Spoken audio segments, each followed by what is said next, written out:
Sí, buenas tardes, Luciano, buenas tardes a la audiencia. ¿Cómo te va? Bueno, primero que nada, agradecerte por estos minutos para conversar con el noticiero central de 24/7 y tu predisposición.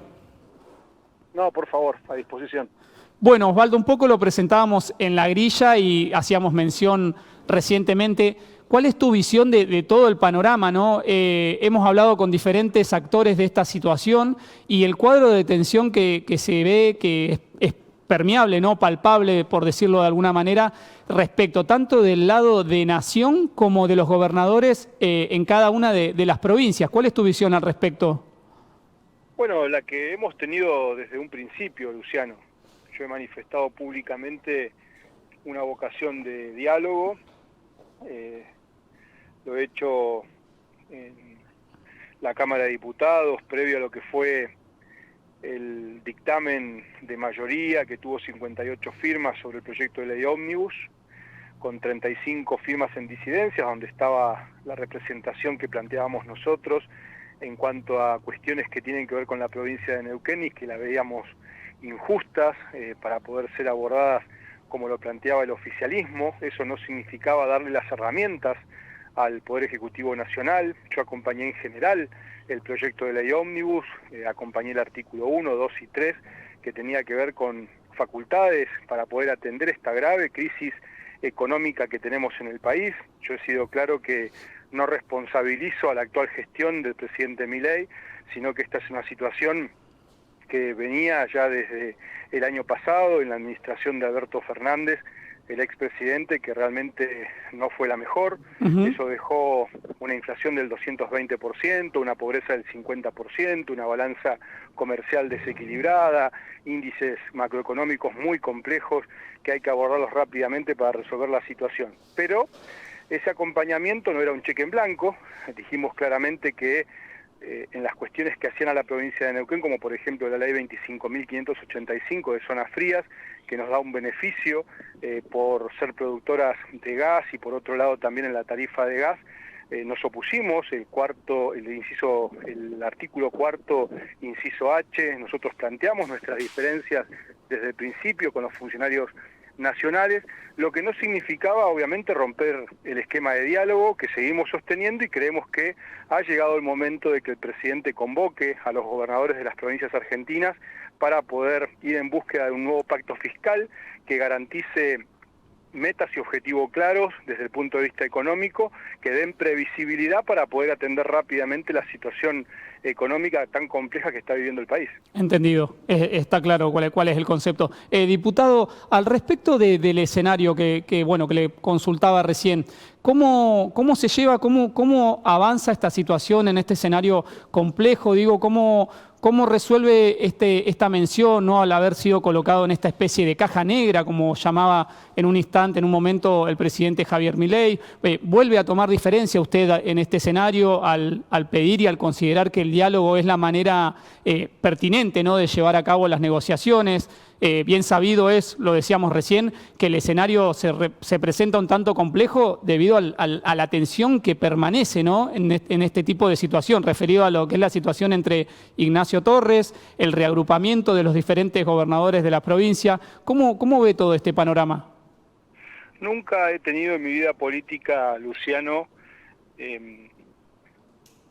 la incoherencia como nave insignia. Muy por el contrario, siempre he sido coherente respecto de las ideas que planteo y lo que posteriormente hago en los cuerpos deliberativos o legislativos. Me pasó cuando fui concejal de la ciudad de Neuquén, siendo del Movimiento Popular Neuquino, en una oposición constructiva a lo que era en aquel momento la administración del intendente Pechi Quiroga, con el cual tenía una excelente relación, pero cuando llegaba el momento de analizar cuestiones en el Consejo Deliberante, ellos sabían claramente cuál era mi posición, y por otro lado también el acompañamiento que podía hacer respecto de ordenanzas que me parecían muy buenas para el desarrollo de la ciudad, por ejemplo el Paseo Costero. Así es. Yo cuando asumí la presidencia de la Comisión de Obras Públicas en el Consejo Deliberante, siendo concejal de la oposición, el desarrollo del Paseo Costero, que va desde el balneario Sandra Canale hasta la isla 132, muchas de esas acciones concertadas las trabajamos de manera conjunta. Recuerdo en aquel momento con el coordinador del municipio, que era Marcelo Bermúdez, y hoy exactamente con la misma línea de trabajo. O sea, ¿qué significa? En el Congreso Nacional una actitud que tiene que ver con vocación de poder, que tiene que ver con darle las herramientas que necesita el Ejecutivo Nacional para poder gobernar, pero naturalmente defendiendo los intereses de la provincia de Neuquén. Y en esa coherencia que he tenido durante este tiempo, hoy planteo que me parece que no está bueno que desde el Ejecutivo Nacional se planteen listas negras o se planteen de alguna manera esta lógica de amigo-enemigo, porque eso no conduce absolutamente a nada. Y allí es donde me parece que nosotros tenemos la responsabilidad de trabajar en una línea común que sea poder colaborar para salir rápidamente de esta situación que vive el país, pero sin dejar de lado los intereses que tiene la provincia de Neuquén. Yo creo que próximamente tenemos que estar debatiendo una nueva ley de hidrocarburos, por ejemplo, actualizar la ley 17319.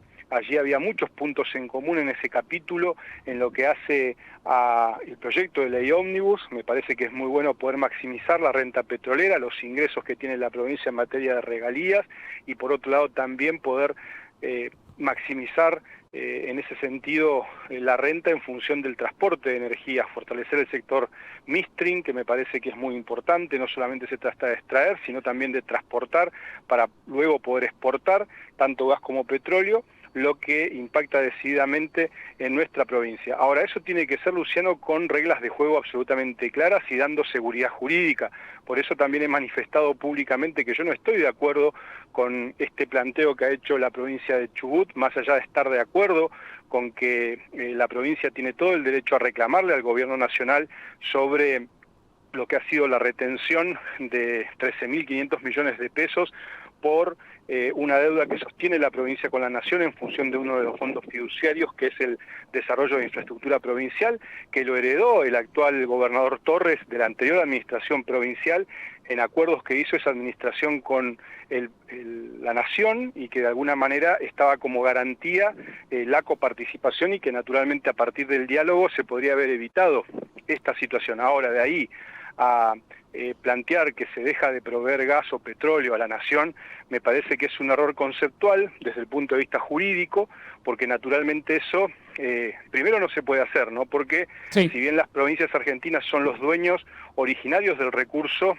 tanto de gas como de petróleo, también es cierto que hay concesiones, hay contratos que están firmados, todo lo que tiene que ver con lo que se produce y extraen las empresas y las utilidades que se producen a partir de esa extracción son bienes privados, y nosotros no podemos avanzar sobre la propiedad privada, porque de esa manera, imagínate que si lo hiciéramos en la provincia de Neuquén, una medida de esas características, no habría empresas que vinieran a invertir en materia hidrocarburífera, porque verían justamente allí en una supuesta expropiación que se hiciera de esos bienes que producen, y posteriormente eso afecta la rentabilidad de las empresas petroleras, con lo Bien. cual la seguridad jurídica tiene que ser una bandera insignia en lo que es el desarrollo de la actividad hidrocarburífera.